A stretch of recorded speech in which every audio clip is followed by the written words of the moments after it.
Bom dia, meninos do sexto.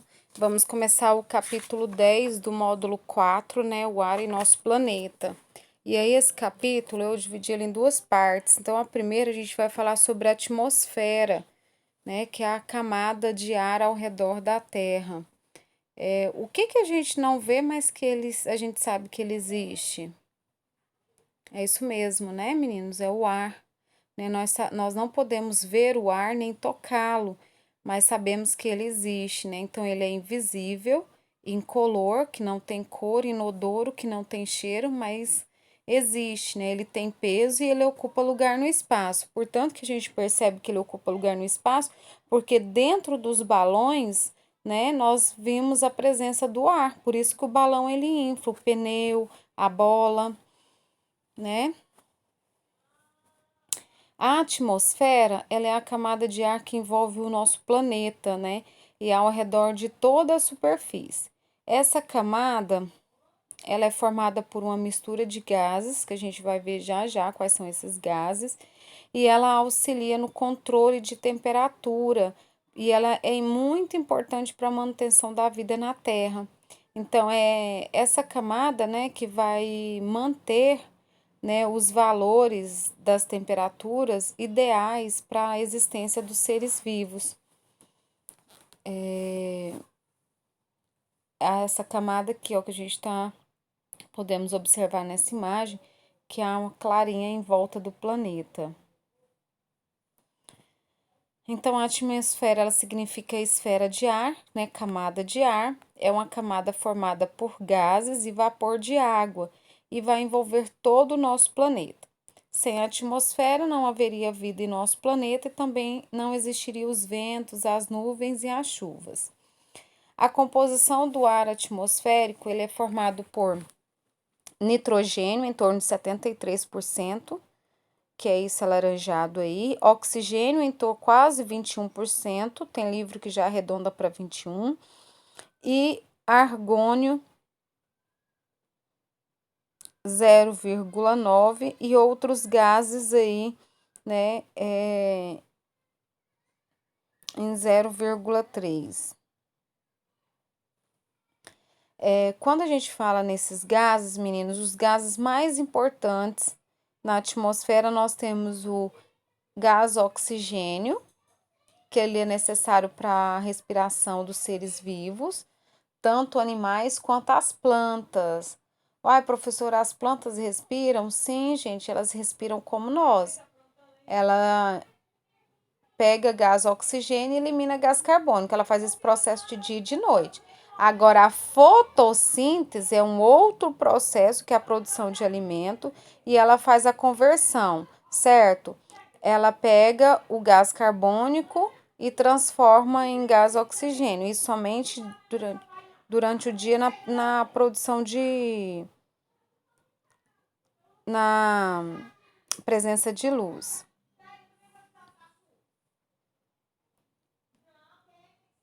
O gás carbônico, ele é usado na fotossíntese. A atmosfera, ela participa dos grandes fenômenos climáticos, né? E participa também da manutenção dos ecossistemas. A composição do ar, né? O ar, ele é composto por uma mistura de gases, gás nitrogênio, gás oxigênio e outros gases, né? Os outros gases, eu tenho o gás carbônico, o metano e os gases nobres, tá?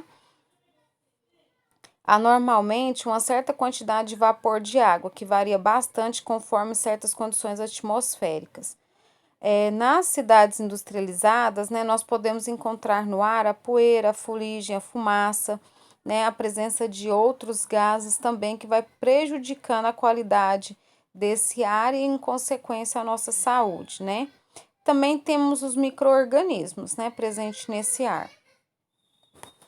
A nossa atmosfera, ela é dividida em camadas. Então, eu tenho a troposfera, a estratosfera, a mesosfera, a termosfera e a exosfera. No livro de vocês, na página 5, ela traz essas camadas. A primeira camada que nós temos é a troposfera, né? É a camada da atmosfera que fica mais próxima da superfície e é nessa camada que vai ocorrer a maioria dos fenômenos meteorológicos, tá? Como a formação das chuvas, ventos e raios. A temperatura geralmente ela diminui conforme a altitude, tá? Então a temperatura diminui e a altitude aumenta. Camada mais baixa, né, é onde nós vivemos. Então ela começa no solo e vai até mais ou menos 12 quilômetros de altura. Nela ocorrem os fenômenos meteorológicos, como eu já falei para vocês, formação do vento, da chuva, a neve, a neblina, os furacões, certo? E a temperatura ela diminui de acordo com a altitude. A próxima camada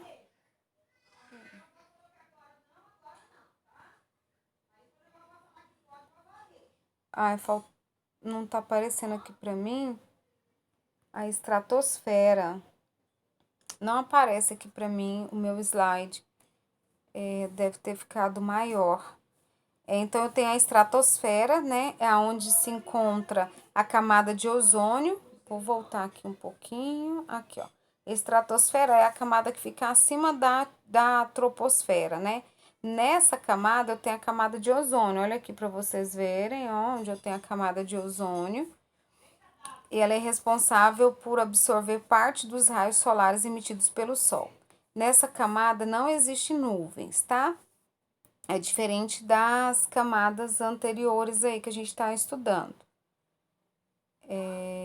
A temperatura dela vai aumentar conforme a altitude aumenta, tá? Então, ela pode variar de menos 70 até 0 graus. E ela é mais ou menos 33 quilômetros aí. A próxima é a mesosfera. A mesosfera, né, a temperatura que ela vai voltar a assumir a mesma tendência da troposfera, ela vai diminuir conforme a altitude e possui uma espessura de 30 quilômetros. Ela fica uma região mediana, ela fica no meio da atmosfera, é a região mais fria da atmosfera e pode aí atingir entre 50 a 80 quilômetros de altitude.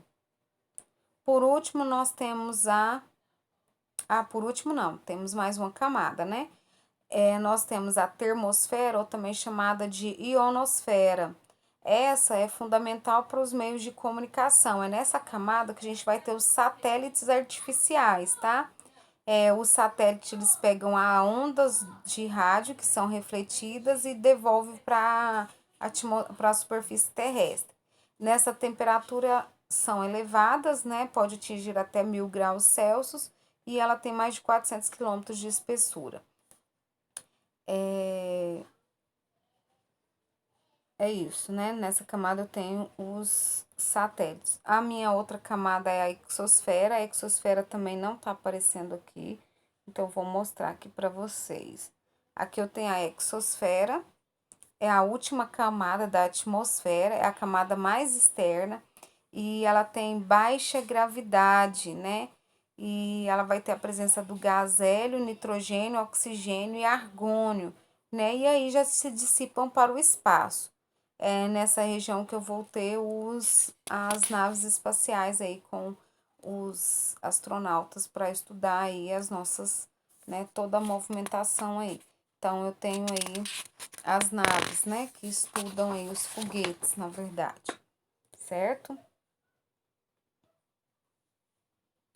Vamos voltar lá. Eu tenho a camada de ozônio, gente, que fica lá na nossa estratosfera, né? O que é essa camada de ozônio? A camada de ozônio é uma camada protetora na Terra que tem a função de filtrar os raios solares. Então, ela filtra esses raios, né? Diminuindo que esses raios chegam com menor intensidade no planeta e ajudando, assim, a vida aqui na Terra. Então, ela funciona como um filtro, né? Uma proteção para o planeta Terra e para nós, né? Então, o problema da camada é que ela está sofrendo uma ação né, de gases poluentes, e aí aconteceu uma destruição em alguns locais nessa camada, o que provocou o que nós chamamos de buraco na camada de ozônio, porque houve a poluição vai lá e destrói o ozônio que compõe essa camada. Então, ela é um filtro do nosso planeta. Na página 6 fala, né? E a camada de ozônio, ela está localizada na estratosfera, como eu já falei para vocês, né? A concentração de gás, de gás ozônio, ela é maior do que nas demais. Ela é responsável tanto pela formação de ozônio como de gás oxigênio, tá? E a concentração de ozônio na estratosfera é a própria existência da camada. Então, ela acaba sendo destruída pela quantidade de poluentes lá, que destrói o ozônio. Aí entra todos os tipos de poluição de gases poluentes, né, que vai poluir, compor esse ar. Aí eu quero passar para casa para vocês, né, a página 25. A página 25 vocês vão fazer e postar na plataforma para mim. Na página 25 vocês vão ter. Deixa eu só verificar aqui. Página 25. A 25 tem a questão número 1 e a questão número 2. A número 2 vocês vão responder no livro e a letra A e B. A letra A e C. A letra C é para vocês fazerem o desenho da camada de ozônio. E aí, então, vocês vão me postar duas fotos. Uma foto do caderno com a atividade número 1, porque vocês vão ver quais que são falsas e verdadeiras e reescrever as sentenças incorretas. E a letra B, que é um desenho da camada de ozônio, tá? Então, eu quero que essa atividade, ela seja feita no livro e respondida também no caderno e postada a foto delas, tá ok? Beijos para vocês, até a próxima aula.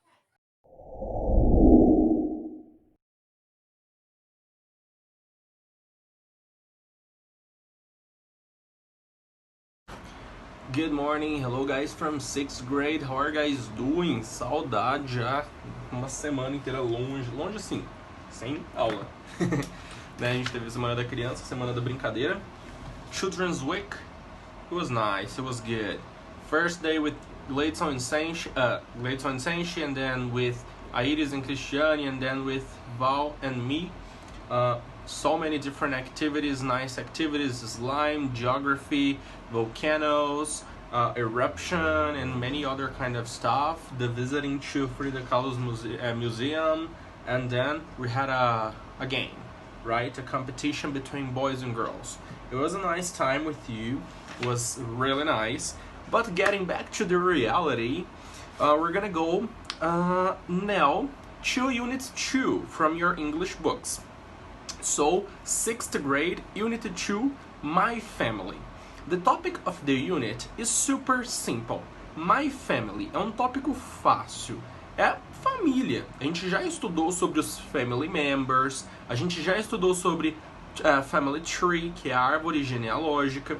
Então é aquela árvore que a gente tem todos os membros da família ali na copa, e a gente já aprendeu algumas descriptions, algumas descrições relacionadas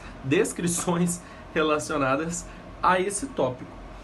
But for today, mas para hoje, what I have for you vai ser uma atividade um pouco mais extensa devido a gente ter tido, não ter tido, melhor dizendo, uma aula de live, uma aula de vídeo nessa semana passada, né? Mas assim, não é nada um bicho de 7 cabeças que vocês não vão conseguir fazer. Ainda mais porque a gente só tem 2 aulas de inglês na semana, então é super quiet, super easy. No topic de My Family, vocês podem voltar a pesquisar um pouco mais sobre esse tema, já que a gente está fazendo uma book resolution, uma resolução de exercícios, né? E aí, o que acontece? Quando eu trabalho com o My Family, o livro traz para mim, primeira coisa, um Reading and Comprehension. Então essa é a primeira parte do exercício de vocês, leitura e compreensão. E como é que a gente vai fazer essa leitura e essa compreensão? Vamos entender um pouco melhor. Aí nós temos o reading, scan the text and check the correct alternatives. Então vocês vão ler o texto, mas scan, então esse daqui é uma leitura, lembra que eu falei do scan e do skimming? O scan é uma leitura mais calma, mais tranquila, até mesmo porque o texto só tem um parágrafo, né? Sim, se for contar, estourando tem 2 parágrafos, porque ainda tem um balãozinho de informações aí abaixo. É super easy. O texto fala sobre Real Talk on Family with Sarah. Então a Sarah é uma garota que está ali falando sobre família, sobre relationship, relacionamentos.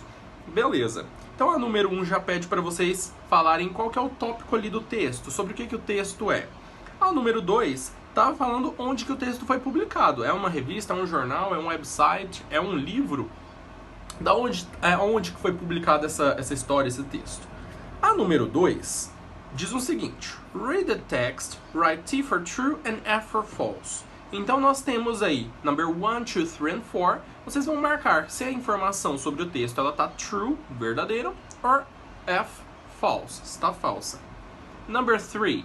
A número 3, muita atenção, porque dessas 4 affirmations, dessas 4 afirmações, vocês terão 2 corretas para marcar aí, certo? Então, check the characteristics you can identify in the text. Características que vocês conseguem identificar nesse texto. É por isso que tem que scan, ler calmamente, prestando atenção para dar tudo certo. E já a number 4, a número 4 é about you, é personal, pessoal. Porque vocês vão trabalhar com what's your family like. Essa pergunta, what's your family like? Lembrando, o verbo like ele tem vários outros significados além de gostar. Então eu posso falar do you like, você gosta. Mas quando eu utilizo o like no final da minha frase em si, porque geralmente quando eu falo você gosta, eu incremento com alguma coisa. Do you like pizza? Certo? Agora quando eu pergunto what is your family like, esse like passa a significar como. Então como é a sua família? What is your family like? Ah, minha família é big. Minha família é small, ou seja, big, grande, small, pequena. Ah, minha família é messy, é bagunceira. Ah, minha família é quiet, é calma. Aí você pode falar, por exemplo, oh my god, fugiu a palavra aqui agora. A nacionalidade, digamos assim, da sua família, a origem, the origin, right? Ah, my family is Italian, então são italianos, gostam de falar mais alto. Oh, my family is Japanese. São pessoas mais calmas, mais tranquilas, ok? Vocês podem utilizar como característica também. It's a suggestion, é uma sugestão. E aí, então, nós temos 1, 2, 3 and 4. 4 exercícios sobre esse texto que vocês vão ler about the family. E aí, passando para a segunda parte, o nosso livro ele é o seguinte. Assim que a gente trabalha um tema na unidade 1, subentende que vocês entenderam esse tema e que vocês conseguem desenvolver ele nas próximas unidades. Então é isso que o livro traz pra gente. O livro já traz pra gente uma segunda vertente do verbo to be, certo? Que a gente viu na unidade 1 o verbo to be afirmativo no presente. Agora aqui na página 17, perdão, não falei a página, né? The pages 16 and 17, páginas 16 e 17. Já na página 17, nós temos ele to be verb simple present, negative and interrogative. Então, como a gente já aprendeu o afirmativo, agora vai vir o negativo e o interrogativo, ou seja, a forma de pergunta do verbo to be. Super easy, é super fácil. Porém, eu não quero que vocês foquem nisso agora. Então, como é que a gente vai fazer os exercícios? Eu falei que sobre o texto são as 4 perguntas. Então, começa na página 16, vai até a página 17. Eu só não mostro o livro para vocês, galera, porque o meu livro está respondido, esse que eu utilizo aqui. Aí, vocês finalizando a número 4, que é essa de questões pessoais, vocês vão pro vocabulary, vocês já vão para a parte direita do livro. Então, vocês vão pular o Look and Use, que é esse quadro laranja, e vocês também vão pular o Grammar Focus, que é essa gramática, porque como a gente está trabalhando mais com vocabulário hoje, eu não quero envolver tanta gramática, certo? Porque a gramática que a gente vai utilizar é justamente a da unidade passada. Verbo to be no presente, a gente tem os possessive adjectives, que são my, your, his, her, que é dele, dela, meu, seu. Lembra que a gente utiliza eles para formar as frases, para falar que eu tenho alguma coisa, tal coisa dela. Então, beleza. Finalizando essa parte, então, do texto e interpretação, eu quero que vocês foquem no vocabulary. Tá vendo essa árvore genealógica? Então aqui já tem uma família formada. E aí vocês vão analisar essa árvore e todas as árvores elas são idênticas. Começa no topo dos avós e vai descendo para os pais, tios, ali termina com filhos, ou seja, você, seus primos, certo? Se você tiver filho, vai mais abaixo. Se não tiver, a árvore acaba por ali. Então, nessa daqui, nós temos justamente essas 3 gerações. Eu vou fazer o quê? Na número 6, eu vou identificar da number 1 até a number 9. Tem do 1 ao 9 aí. 9 linhas. Eu vou identificar qual que é o family member que complementa esse espaço. Então, por exemplo, number 6, a número 6. Identify Harry Potter's family members. Então a gente tem a família do Harry Potter. Eu quero que vocês identifiquem os family members dele. Então a gente tem brother-in-law, daughter, father-in-law tá arriscado porque já foi utilizado, mother-in-law, nephew, niece, parents, son e wife também já foi utilizado, então tá arriscado. E aí, mister, como é que a gente vai saber? A gente já trabalhou os family members, então eu não vou trabalhar o vocabulário de family members novamente com vocês. Qualquer dúvida que vocês tiverem, uma leve pesquisa que vocês fazem no Google, no YouTube, vocês têm acesso a esses family members, mas é facinho, creio que vocês vão lembrar. Brother, sister, mom, dad, ok? Grandmother, grandfather, não são difíceis os vocabulários. Então, criando essas frases, complementando essas frases com os membros dentro desse quadro aí, Salmão, vocês finalizam a atividade do livro. Então, para casa, o que vocês vão ter que fazer aí? Resolução dos exercícios do livro, page 16 e 17, página 16 e 17. Fechou. Resolveu as 4 perguntas sobre o texto da família? Eu vou passar para o lado direito, onde está escrito Vocabulary Family. Vou analisar essa family tree, essa árvore da família, e vou responder a number 6, a número 6. Fechou. Finalizei meu exercício do livro. Aí o que eu tenho para vocês? Sexto ano, vocês vão criar para mim uma árvore genealógica da família de vocês. Professor, eu posso fazer somente assim, avô, meus pais, meus tios, eu e meus primos? Perfeito, é até mais fácil, porque senão vai ficar muito longa. Se você tiver, por exemplo, 20 tios, não precisa colocar todo mundo, dá pra colocar uns 2 tios só. Também pra não ficar só um, a não ser que você tenha só um, ou não tenha. E ficar bem pequenininha a árvore, certo? Então, faz um desenho de cada um, identifica ali pelo nome, pinta o exercício, faz bonitinho numa folha A4, certo? Ou seja, no papel Chamex. Pode fazer em sentido horizontal, ou seja, a folha deitada. Creio que vai ficar mais bonitinho, dá pra ficar melhor, porque vai ter mais espaço para vocês fazerem a árvore. E é só isso. Fez a árvore, criou ali toda a sua árvore genealógica, o seu esquema. Não esqueçam de colocar um nome. Ponto. A árvore genealógica tem que ser postada no Google Classroom, no tópico de inglês lá sobre Family Members. Fechou? Os nossos últimos exercícios nós não estávamos precisando postar porque o Mister estava fazendo com vocês exercícios nas lives, então a gente estava corrigindo os exercícios nas lives. Mas esse daqui, como é mais prático, é de desenho, eu posso corrigir sozinho depois do de vocês, eu posso analisar, eu posso reenviar para vocês se algo tiver incorreto. Então vocês postam para mim a foto lá no Google Classroom, beleza? E aí a gente tem mais um exercício. Por quê? A partir da árvore genealógica de vocês, eu quero que vocês também criem, mas isso daqui vocês podem criar no caderno, tirar a foto e postar no Google Classroom também.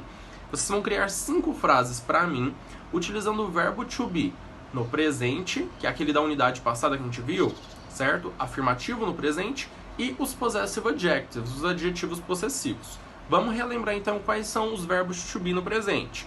Nós temos no presente afirmativo o am, que só pode ser utilizado para I.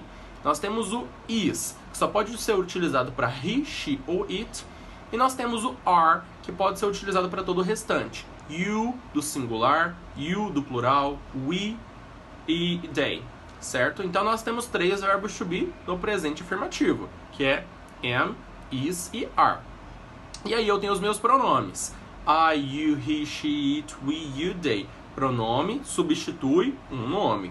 E aí, eu tenho depois os meus possessive adjectives. O que é o possessive adjective? É o que vai indicar a posse de algo. Então, para eu tenho meu. Então, meu em inglês é my. Então, qual que é o possessive adjective? My. You, você. Qual que é o possessive adjective de you? Your, que significa seu. He, ele. Qual que é o possessive adjective? His, que é dele. Professor, não estou lembrando disso. É só voltar na unidade 1 do livro, dar uma analisada, certo? Quem ainda tiver dúvidas além disso pode me perguntar no WhatsApp, ou quem quiser fazer uma pesquisa, possessive adjectives no Google, vocês vão encontrar tudo. Então o objetivo é, vocês vão criar frases para mim, ok? Utilizando 5 frases, na verdade, utilizando to be verb in the present, affirmative and possessive adjectives. Vou dar um exemplo aqui para vocês. Eu vou utilizar um exemplo da family member do livro, ok? Da family tree, perdão. Então a gente tem aqui, ó, o James, a Lily, o Arthur e a Molly.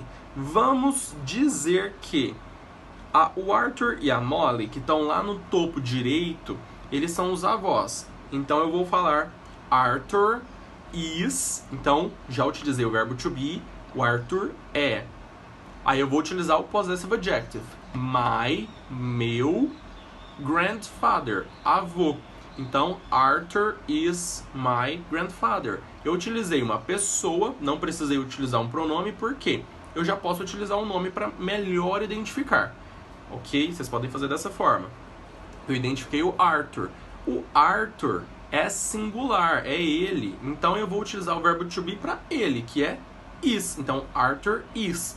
E aí eu quero dizer meu, mas eu posso dizer seu, dele, tanto faz. Ok? Vocês que escolhem aí o possessive adjective que vocês quiserem utilizar. Dá para usar todos os possessive adjectives. Então, eu vou utilizar meu. My. Arthur is my grandfather. Eu vou complementar com o que ele é. Ou seja, com o grau familiar que ele tem comigo. Então, ele é meu avô. Então, Arthur is my grandfather. Fechou? Então, é só prestar atenção para a resolução desses exercícios. Recapitulando. Página 16, página 17. Página 16 tem o texto e 2 questões. Página 17 tem a questão 2, 3 e 4 ainda sobre o texto. Look and use. Grammar focus. Esquece. A gente pula lá para o vocabulary. Analiso a árvore da família. Depois completo a número 6 sobre ainda essa árvore da família. Vou criar a minha própria árvore da família. E depois vou criar 5 frases utilizando o verbo to be e adjetivo possessivo. Exercício do livro, página 16 e 17, é para ser corrigido junto na live. Aí a gente tem depois exercícios da árvore da família e das 5 frases. Árvore da família fazendo uma folha 4 postar no Google Classroom, no tópico de inglês. 5 frases criar no caderno, postar foto no Google Classroom, tópico de inglês. Ok, guys? Thanks ever so much for participating from this class today. See you next. Bye bye.